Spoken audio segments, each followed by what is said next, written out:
디모데후서는 주후 예수님 오시고 67년경에 쓰여진 바울의 편지입니다. 어떻게 보면 바울의 인생 마지막 편지이기도 합니다. 근데 이 편지를 어디서 썼냐면 바로 로마 감옥에, 이미 바울은 복음을 전하다가 잡혀와서 로마에서 사형 선고를 받고 난 이후 로마 감옥에 있었습니다. 로마 감옥이라는 깊은 곳에서 이 디모데후서를 썼습니다.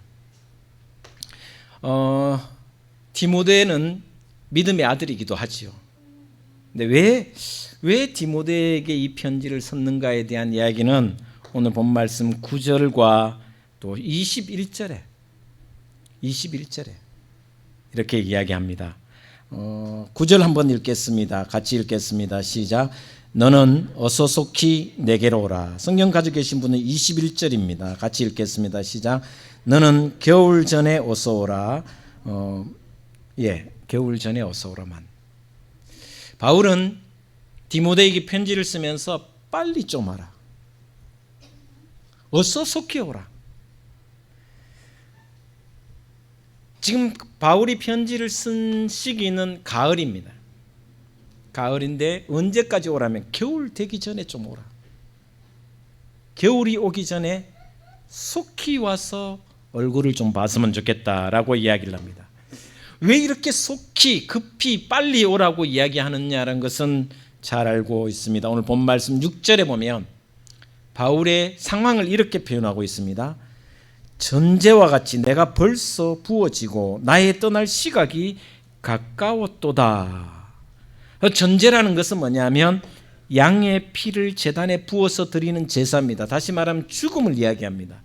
내가 전제와 같은 존재다. 양과 같이 피를 흘려 죽을 존재다. 그러면서 그 뒤에 나의 떠날 시각이 가까웠도다. 이 말은 곧 사형이 곧 집행이 될 것이다라는 자기의 죽음을 예감하고 있었습니다. 어느 정도 이제는 내 생의 끝이 왔구나 이런 생각을 할 때입니다. 결국 디모데를 이 편지를 쓰고 디모데에게 편지를 썼지만 디모데를 만나지 못하고 죽습니다. 잘 아시다시피 이때가 바로 네로 황제가 세상을 지배한 로마의 황제였기 때문에 이 편지를 보내고 얼마 있다가 바울은 네로 황제에게 참수를 당하여 죽고 맙니다. 결국 겨울 전에 어서 오라고 마지막 편지를 썼지만 자신이 겨울 전에 죽습니다. 여러분은 바울을 어떻게 생각합니까? 흔히 바울은 성공한 신앙인이라고 생각합니다. 그리고 위대한 선교자라고 평가를 합니다. 그러나 저는 개인적으로 바울에 대해서 인간적인 의미에서 인간적으로 볼 때 실패한 사람이라고 생각합니다. 왜냐하면 예수님과 같은 비슷한 처지를 겪어갑니다. 그의 말년은 마지막 인생에는 더욱 그런 모습, 실패한 모습으로 보입니다. 얼핏 보면 바울 서신에는 수많은 사람들이 나옵니다. 수많은 사람들이 등장합니다. 주변에 사람들이 들끓는 것 같은데 가까이서 자세히 지켜보면 바울은 외로운 사람이었습니다. 그의 말년에는 어떻게 보면 모두가 떠나버린 그런 외로운 존재가 바로 바울이었습니다. 그래서 디모데후서 1장을 보면 자신의 처지를 이렇게 이야기합니다. 얼마만큼 많은 사람들이 바울을 배신하고 떠났느냐는 것을 1장 15절에 이렇게 기록하고 있습니다. 성경 갖고 계신 분은 디모데후서 1장 15절을 같이 읽겠습니다. 시작. 아시아에 있는 모든 사람이 나를 버린 이 일을 네가 아나니 그 중에는 부겔로와 허모게네도 있느니라. 아시아는 에게해가 있는 터키를 말합니다. 터키에 있는 7교회뿐만 아니라 바울은 터키에도 수많은 교회를 개척했습니다. 그런데 그 수많은 아시아에 있는 모든 사람, 모든 교회가 나를 버렸다라고 이야기합니다. 이 일을 네가 잘 알고 있지 않느냐 디모데에게 이야기합니다. 바울은 교회를 개척했습니다. 지금 아시아에 있는 교회는 다 자신이 개척한 교회입니다. 자신을 통해서 믿음을 알고 예수 그리스도를 영접했고 구원의 백성이 된 사람입니다. 그런데 자신이 개척하고 자신이 신앙적으로 영향을 끼쳤던 사람들이 다 바울을 버렸다라고 이야기를 합니다. 여러분 한번 생각해 보면 제가 만약에 바울 입장이면 참 비참하다, 씁쓸하다, 쓸쓸하다. 왜냐하면 제가 키웠던 사람들이 자신을 배신하고 떠나가니까. 아시아에 있는 모든 교회의 사람들이 자신을 다 버리고 떠나버렸습니다. 이유는 감옥에 갇혀 있는 기간이 길어지면서, 그리고 하나님이 그를 구원해주고 하나님이 그를 그 감옥에서 이끌어내어서 우리와 함께 복음 사역에 더 힘쓰게 될 줄 생각했는데 결국 사형 언도를 받고 형장에 이슬로 나중에 사라지는 처지에 되니까 사람들이 점점 떠나게 되고, 바울과 같이 죽음을 당할 것을 염려해서 사람들이 떠나기 시작하니까 한두 사람 떠난 것이 아니라 모두가 떠나버렸습니다. 그러니 교회들이 다 나를 버렸다는 이 말은 참 씁쓸한 말입니다. 더군다나 바울은 나이가 많아서 지금 감옥에 왔습니다. 이제 죽을 날만 기다리고 있는 나이 많은 사도의 비애감과 쓸쓸함은 말로 표현할 수 없는 감정이었을 것입니다. 그래서 너무나 외롭고 너무나 쓸쓸했어. 지금 에베소에서 열심히 목회하고 있는 디모데에게 빨리 좀 오라고 하는 거예요. 빨리 와서 너의 얼굴을 좀 보았으면 좋겠다라고 이야기를 하는 내용이 오늘 본문의 편지 내용입니다. 여러분, 바울이 유명한 것은 우리가 생각하기엔 성공한 사람이었기 때문이 아닙니다. 바울은 세상적으로 인간적으로 성공한 사람이 아닙니다. 마지막에 사람들 다 떠나버렸습니다. 여러분, 예수님을 누가 성공한 사람이라고 생각하겠습니까? 예수님도 생각해 보면 마지막에 3년 동안 같이 동고동락했던 그 제자들이 다 배신하고 떠났습니다. 유다는 팔아먹었습니다. 베드로는 3번이나 부인했습니다. 제자들은 십자가의 곁에 있지 않았습니다. 다 떠나가 버렸습니다. 그 배신감과 그 쓸쓸함과 그 외로움은 이루 말로 표현할 수 없는 것입니다. 그리고 마지막의 순간에 십자가에 못 박혀 죽었다. 인간적으로 보면 실패한 인생입니다. 바울도 마찬가지입니다. 그렇게 함께하고자 했던 수많은 사람들이 다 자신을 버리고 예수 그리스도까지 버리고 떠났다. 그리고 결국 마지막에 형장의 이슬로 남아있는 자신의 존재는 실패한 사람입니다.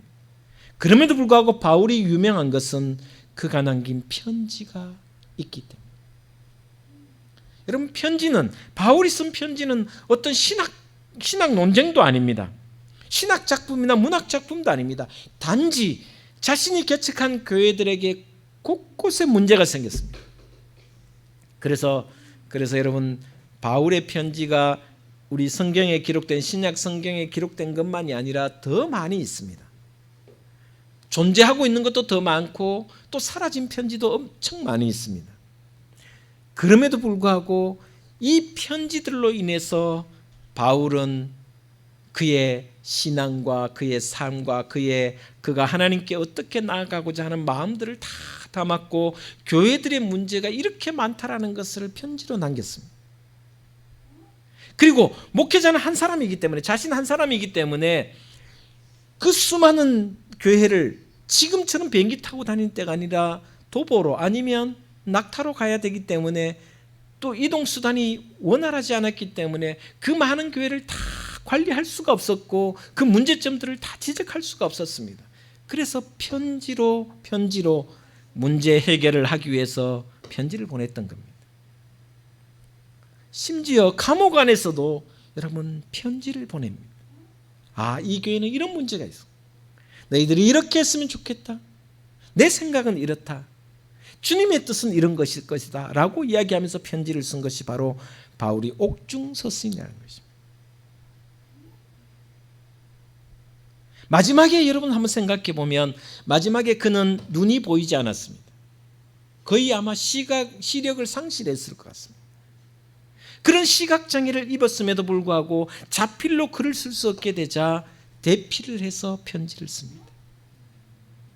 사람에게 말하고 대필해서 편지를 쓴 내용.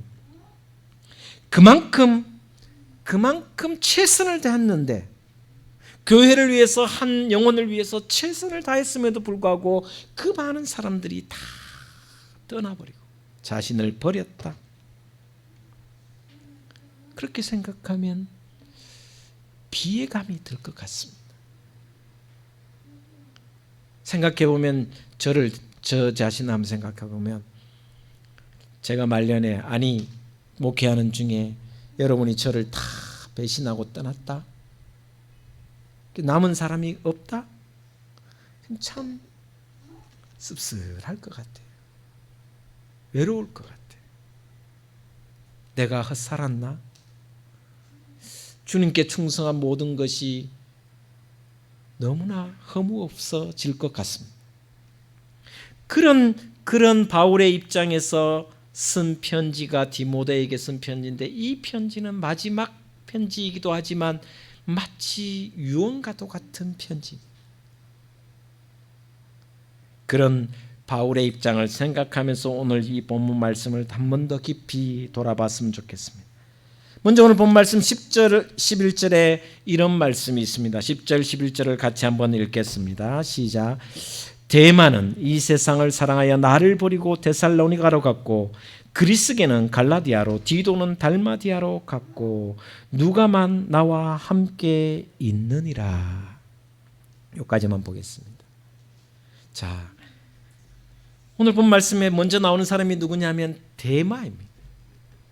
아시아에 있는 모든 교회들의 사람들이 자신을 버린 것은 크게 물론 힘들지만 가슴이 정말 아프지만 그래도 덜 충격을 받았습니다. 그런데 오늘 누가 나오냐면 데마라는 사람입니다. 여러분 바울의 서신을 읽어보면 항상 같이 나오는 사람이 누구냐면 늘 나오는 사람이 의사 누가와 그리고 데마가 같이 이름이 나옵니다. 빌레몬서에 보면 24절에 보면 바울의 인사말 가운데 이렇게 나옵니다. 또한 나의 동력자 마가 아리스다고 데마 누가가 문안하느니라. 항상 데마 이름이 나옵니다. 골로새서에 보면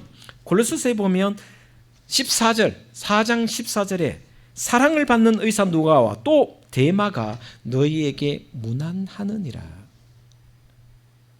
데마는 바울의 동력자였습니다. 바울과 가장 가까운 사람 중에 한 사람입니다.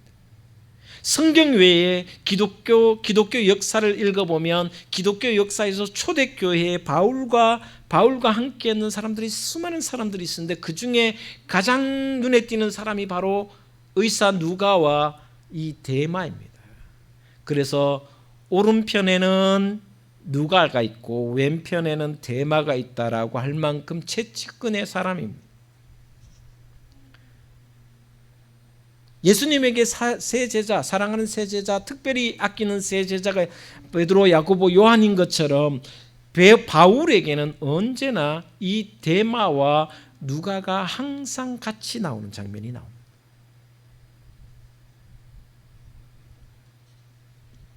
이렇게 신실하고 이렇게 충성스러운 데마, 동력자 데마가 어느 날 갑자기 떠났습니다.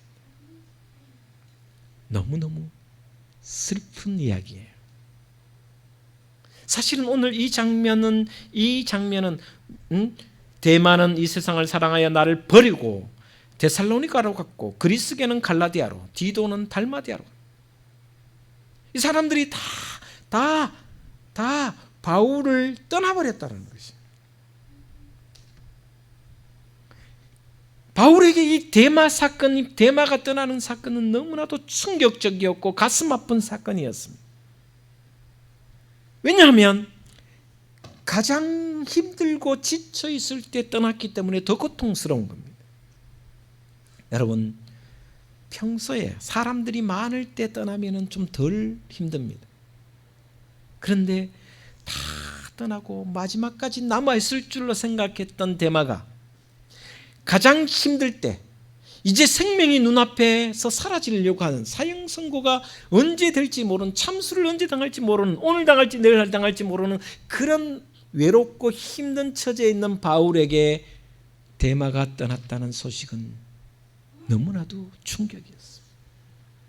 비참할 때, 내가 가장 참혹하고 비참할 그때 떠나는 것은 말로 표현할 수 없는 것입니다. 더 슬픈 이유가 있습니다.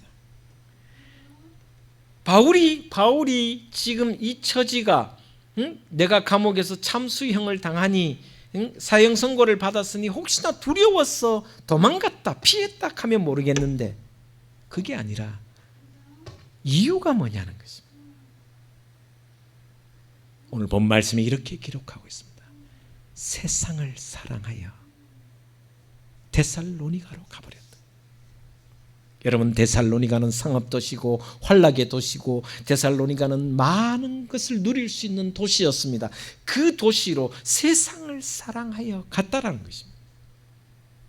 예수님을 등지고 세상을 사랑하여 세상의 유혹에 빠져 가버렸다라는 것입니다. 이게 더 비참하게 만드는 것입니다. 어제까지 나와 예수 그리스도 주만 바라보고 세상 등지고 십자가 보내, 세상 등지고 십자가 보내, 그렇게 함께했던 동력자였고 끝까지 이 길을 같이 가족하고자 했던 그 대마가 세상을 사랑하여 가버렸다는 거죠. 여러분, 세상을 사랑해서 대마가 떠났다고는 이 소식은 오늘 저에게나 우리 등지교회에게나, 아니 지금 한국교회에 많이 적용이 됩니다.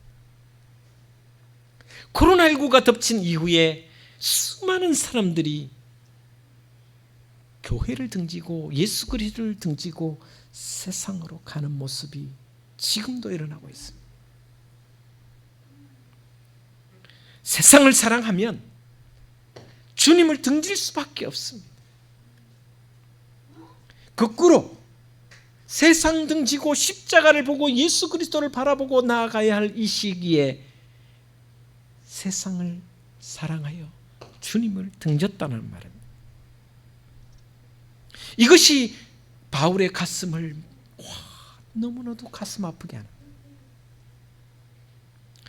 여러분, 성경인물 가운데 롯의 아내가 있습니다. 소돔과 고모라는 정말 아름다운 땅이고 축복의 땅이었습니다. 그런데 하나님이 그 땅을 멸하시겠다고 했습니다. 어느 날 천사가 와서 말했습니다. 너희가 빨리 이 땅을 떠나라. 이 땅이 불로 심판을 받을 것이라고 했습니다. 그러면서 마지막 한마디 했습니다. 너희가 이 땅을 떠나갈 때에 뒤를 돌아보지 말라고 했습니다. 그런데 롯의 가족이 그 소돔과 고모라 땅을 떠나면서 롯의 아내는 뒤를 돌아. 이 소할 땅, 이 땅이 얼마나 귀한 땅이고 축복의 땅인데 거기에 대한 미련이 남아서 돌아볼 수밖에 없었습니다. 그런데 돌아보자마자 유황불이 내리고 그리고 난 뒤에 소금 기둥이 되었더라라고 기록하고 있습니다. 세상을 사랑하면 소금 기둥이 될 수밖에 없습니다. 저는 코로나19가 참 두려움과 아픔이 있고 고통이 있지만 그 코로나19로 말미암아 사람들의 마음속에 세상을 등지고 주님을 바라봐야 할 이 시기에 다시 세상을 사랑하여 예수님을 등지는 모습이 많아지는 것을 보며 가슴 아프고 너무나도 제 책임이 또 크다라는 생각을 하면서 저도 슬픔에 빠질 때가 있습니다. 그래서 솔직하게 하나님께 묻고 싶을 때가 많습니다. 왜 이렇게 하시냐고. 그런데 모두가 떠난 그 자리에 남아있는 사람이 있었습니다. 바울을 다 떠났지만 누가가 남아있습니다. 누가는 12제자도 아니고 또 이런 시기부터 처음부터 바울을 따라다닌 사람도 아닙니다. 그럼에도 불구하고 그는 바울과 끝까지 함께합니다. 여러분, 누가는 의사입니다. 생각해보면 그 시대에 초대교회에 예수 그리스도를 믿고 그 선교를 한다라는 것은 이미 목숨을 각오하는 것입니다. 복음을 증거한다라는 것은 목숨을 담보하고 복음을 증거하는 것입니다.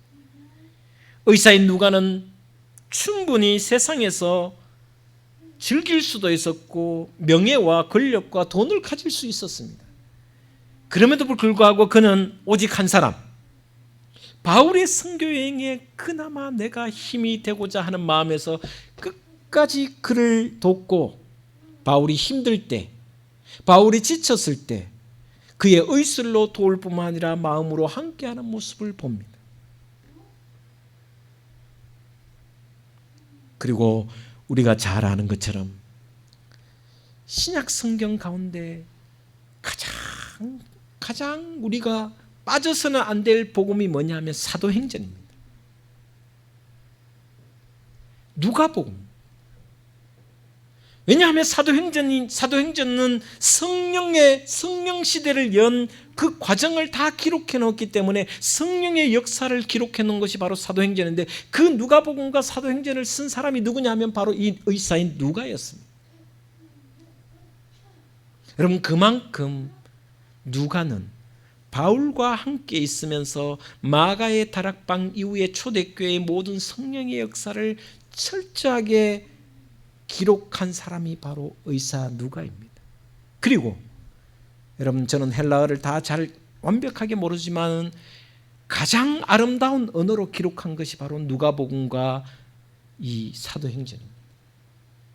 고급 언어 헬라어로 기록해놨습니다. 사투리로 기록한 것이 아닙니다. 저는 설교하면서 가끔 사투리를 쓰지만 정말 뺀질뺀질한 서울말 쓴 것이 바로 이 사도행전과 누가복음. 그만큼 지식과 능력과 모든 것을 갖춘 사람이 누가입니다. 그럼에도 불구하고 늙은 사도 한 사람을 위해서 끝까지 그를 지킨 사람은 바로 누가였다라는 것입니다. 저는 오늘 누가와 데마를 통해서 신앙의 길은 두 가지 길이 있다고 생각합니다. 믿음의 길에는 언제나 데마의 길과 누가의 길, 그리고 주님을 사랑하는 길과 세상을 사랑하는 길이 있고, 그것은 좁은 길이며 넓은 길이라는 것을 이 말씀을 통해서 배울 수 있어야 된다. 여러분, 지금도 교회, 주님을 등지고 데살로니가로 가고 있는 세상을 사랑하여 데살로니가로 가고 있는 분이 있습니다. 저는 이 가을에 저와 여러분이 다 힘든 자리에 있고 어려운 자리에 있지만 여러분이 누가의 자리에 있느냐 데마의 자리에 있느냐에 따라 하나님은 우리를 기쁘시게 여기고 하나님은 우리를 축복해 주시리라 저는 생각합니다. 여러분 모두 데마의 자리가 아니라 누가의 자리, 좁은 길로 가는, 그리고 세상을 사랑하는 것이 아니라 주님의 길로, 주님을 사랑하는 길로 걸어갈 수 있는, 그래서 끝까지 주님 곁에 머무는 하나님의 자녀가 되시기를 주의 이름으로 축복을 드립니다. 오늘 본 말씀 11절 이하에 보면 바울이 디모데에게 이렇게 당부합니다. 11절 말씀 같이 한번 또 보겠습니다. 11절에서 13절까지 같이 보겠습니다. 시작. 누가만 나와 함께 있느니라. 네가 올 때에 마가를 데리고 오라. 그가 나의 일에 유익하니라. 두기고는 에베소로 보내었노라. 네가 올 때에 내가 들어와 가보이 집에 둔 겉옷을 가지고 오고 또 책은 특별히 가죽 종이에 쓴 것을 가지고 오라. 아멘. 디모데에게 네가 올 때 마가를 데리고 오라고 합니다. 그리고 겉옷을 가지고 오라. 곧 겨울이 닥치니 물론 그 겉옷을 한 번도 입어보지도 못했고 디모데도 보지 못하고 죽었지만 겨울 전에 와서 겨울이 오기 전에 따뜻한 옷을 겉옷을 입어야 되겠다라는 생각이 듭니다. 그리고 또 부탁한 것이 뭐냐? 가죽 종이를 가져오라. 여러분 오늘 제가 설교 제목이 주보에 겨울 종이를 했는데 요새 눈이 나빠가 뭘로 보냈는지 기억이 안 나는데 가죽 종이입니다. 가죽 종이를 가져오라 제목입니다. 혹시 필기하시는 분 제목을 겨울 종이로 쓰지 말고 겨울 종이, 여름 종이는 없습니다. 그죠? 가죽 종이. 가죽 종이는 성경입니다. 성경. 두 가지를 이야기합니다. 마가를 데리고 오라, 가죽 종이를 갖고 오라. 마가는 누구냐면 마가는 마가복음을 쓴 마가입니다. 그런데 이 마가는 어떤 사람이냐면 바로 바울과 싸워서 선교여행 때 싸워서 서로 원수지간처럼 지내는 사이입니다. 서로 뭐랄까요? 반갑게 볼 수 없는 사이라는 것입니다. 얼굴 맞대고 하하 웃으면서 할 수 없는 사이라는 것입니다. 바나바와 싸우면서까지 내친 사람이 바로 마가라는 것입니다. 그런데 바울이 마지막에 겨울이 오기 전에 디모데에게 내게 오라 하면서 마가를 데려오라는 것은 바로 화목하라는 것입니다. 화해하라는 것입니다.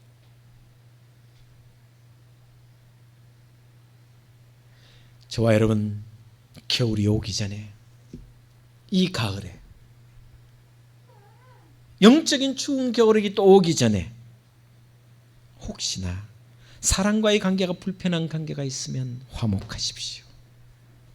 마가를 데려오라. 그 마가와 함께 화해하고 그 마가를 통해서 내게 내 복음에 유익한 사람이 될 것이다. 그와 화해하고 그와 하나 되면 복음 사업에 유익할 것이다라고 이야기를 합니다. 복음을 위해서 그와 화해하겠다는 뜻이 포함되어 있습니다. 그리고 가죽 종이 성경을 갖고 오라는 것은 마지막 죽음을 앞두고서라도 말씀 안에 거하겠다는 뜻이 포함되어 있습니다. 내가 눈이 침침해서 글자도 못 읽고 보이지도 않을 만큼 내가 눈이 어두워졌지만 그러나 그런 가운데 나는 말씀을 곁에 두고 말씀과 함께하며 말씀을 따라 살겠다라는 그 결단입니다. 여러분 이 가을 겨울이 오기 전에 인생의 겨울이 오기 전에 말씀을 가까이 하십시오. 저도 얼마 전에 다시 돋보기를 맞추었습니다. 지난해에 맞췄는데 또다시 돋보기를 맞췄습니다. 성경이 보이지가 않았어요.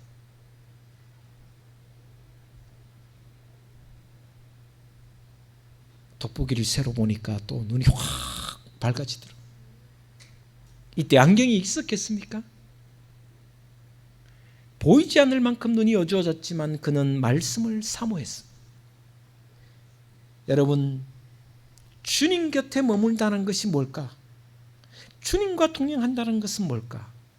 그것은 주님과 같이 화목의 길을 걷는 것이고